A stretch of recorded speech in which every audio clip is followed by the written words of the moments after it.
Hot Wheels haul! Ha! So, backstory.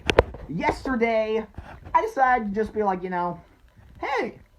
I wonder if there were Hot Wheels on Facebook Marketplace. Like, I don't know, might as well just look. So I looked and, wow, cool stuff. Oh my gosh. Found this one guy in Langley. His name is Mike Sens. And he just had a prime assortment of goods for the purchasing. And so I messaged him up last night, and I'm like, yo, I want these Hot Wheels. You still got them? And he's like, heck yeah, I do, bro. I got your wheels right here. So I popped over there today around 1, and I bought 10 Hot Wheels off this guy. Total of $40. They were nice. So yeah, that was fun. I guess I'll show you what I bought. Ooh. No. Yes. Dun dun dun. Oh yeah, baby! Hot Wheels, and Hot Wheels! Oh, so much cool stuff, guys. So much cool stuff. I was just so hyped when I found these. Like, you don't even know. So, I guess I'll start going into each Hot Wheel. I'm gonna move a little like this to get my shadow out of the way. So, first one we got here is a Subaru WRX STI. They don't tell us exactly what year, but something after 2008, I'm pretty sure. This one kind of came as a package deal with some others. I don't care about that one too much. Let's put that off to the side. And then, yes. These three. Let's pick them up. Put them somewhere with good light. Here. Oh. Yes. So these three are the same car. The legendary Subaru Impreza 22B STI.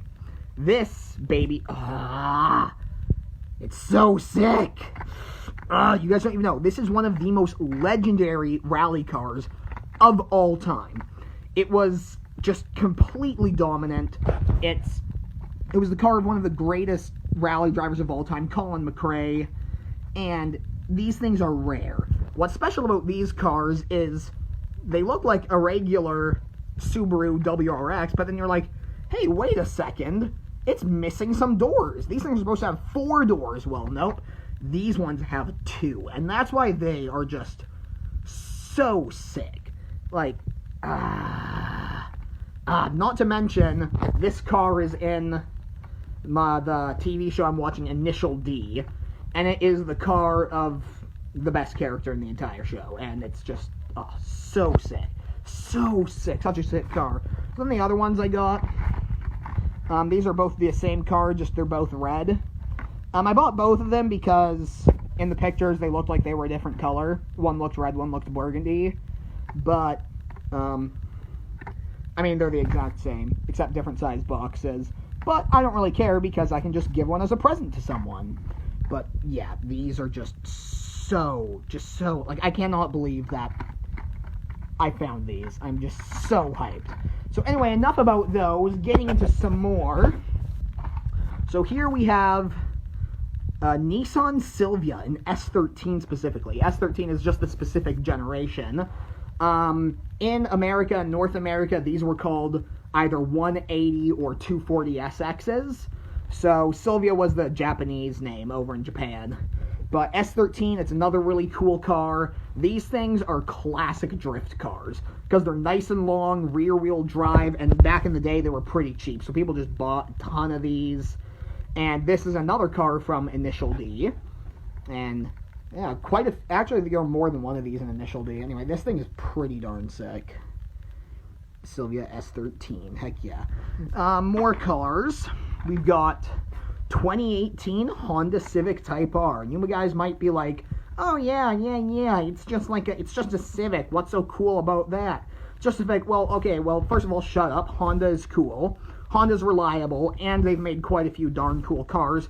But this car specifically, oh wait, not to mention Civics being just massive impact and hugely popular in tuner culture. But basically, this specific car, the 2018 Civic Type R, holds second place for the fastest lap time around the freaking Nürburgring for front-wheel drive cars. Like, heck yeah. This thing is wildly fast. So, here's a record-holding car. Bet you'd never thought I'd say that about a freaking Honda Civic, but yeah, second place for front-wheel drive cars around the Nürburgring. And then next, oh, these are exciting, 2 RX-7s. We've got a first-generation Mazda RX-7, and then a third-generation Mazda RX-7, which is commonly known as an FD.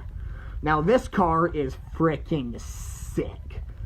This is another car from Initial D, and it's also, like, these are, like, 35-year-old, 25-year-old Mazdas that sell for, like, still, like, 50, 60 grand today.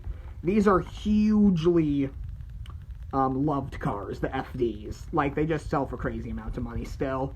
So the cool thing that I'm super hyped about is I don't have it in the box here, but this is a second-generation RX-7 that my mom somehow found me for Christmas, I mean. And these are commonly known as FCs, so with these, I have all 3 generations of freaking RX-7. Like, heck yeah. And in case you didn't know, what's cool about RX-7s is they have rotary engines. And what's cool about rotary engines is they're not like any other engine. Regular engines have pistons inside an engine block that go up and down to make your power. However, rotary engines don't have pistons. They have, basically how they work is they have a triangle inside a circle, and the gas and the explosions just spin this triangle in a circle pretty much. Oversimplified, but yeah, so rotary cars are often referred to as Doritos due to the triangle-shaped shape of the rotor in the rotary engine. So, yeah, these cars just freaking sick. This car is also an Initial D, so if you can't tell, I really like Initial D. It's a lit show, lots of sick cars. And then, oh, yes, one of the coolest cars you can find is not a Lamborghini. No, it's not a Porsche. No, it's not even like, I don't know, some really old race car, anything. One of the coolest cars that you can be excited to find is 35-year-old Toyota Corollas. Yeah, this is a 35-year-old Corolla, and it is sick. So, for the real cars of these, they can sell for up to, like, depending on the condition, and for like 20 grand. For a 35-year-old Corolla, guys. And part of the reason why is because this is the car of the main character in Initial D. Now, this is not what his actual car looks like. His car is black and white, but nonetheless is still the legendary Toyota AE86 Sprinter Trueno, which was a special offshoot of the Corolla, and this, so basically why this car is still cool and still in demand today, and why anybody would love one, is because, 1, they're extremely light, 2, they're rear-wheel drive, which means you can do sick drifts, and just whatnot. They're super small, easy to control, just tons of fun, but more importantly, they're just a reminder of back in the day when cheap rear-wheel drive sports cars were easy to find. And it's just sad that there aren't too many of those left. I mean, fortunately, we have the new Toyota 86, which you can buy new for like 30 grand, and is pretty darn sick, not gonna lie, but this thing, like, heck yeah.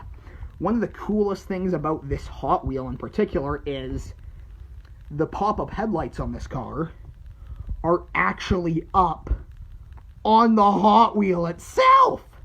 Like, how freaking cool is that? So not only is this just one of the coolest cars that I just love because it's from Initial D, it's also just, I mean, it's just cool in every way, just whipping around a track in a 35-year-old Corolla. So enough about that. Last car, but certainly, most certainly not least, Supra, baby! Mark IV freaking Supra. Hot Wheels Premium, legendary JDM drag racer and street racer, and just supercar killer in general.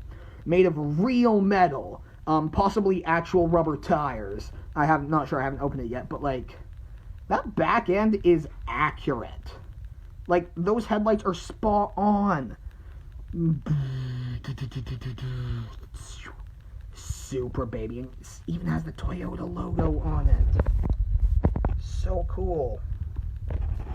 Anyway, just the legendary A80 Mark IV Supra. Now, the cool thing, I mean, yeah, I paid $12 for this car because it's freaking sick. Because everyone loves Supras, and this is like a real metal premium Hot Wheel. Guys, I gotta get rid of this one. How do I exit that? Well, whatever, I guess that's staying. But anyway, the history of the Supra is... Okay, the special thing about this car is the engine. And what's so special about the engine is that it was made fully of cast iron.